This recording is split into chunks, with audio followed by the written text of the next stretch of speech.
हातनूर धरणाचे पाणलोट क्षेत्राचे 9 केंद्रावरती 111 मिलीमीटर पावसाची नोंद करण्यात आलेली आहे।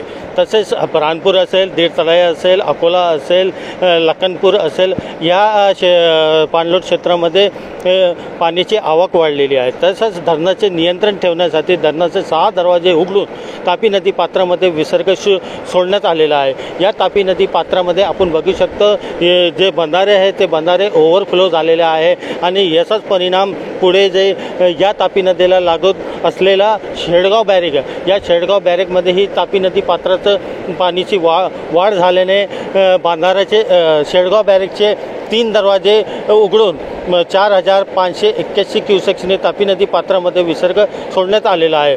तसेच या मोठ्या प्रमाणात तापी नदी पात्रामध्ये विसर्ग सुरू असल्याने पाटबंधारे असेल व जिल्हा प्रशासन असेल यांच्यातर्फे नागरिकांना आवाहन करण्यात आलेलं आहे, कोणीही या तापी नदीचे किनारे जाऊ नये जेणेकरून कोणतीही जीवितहानी होऊ शकते। यासाठी प्रशासनातर्फे नागरिकांना आवाहन करण्यात आलेलं आहे।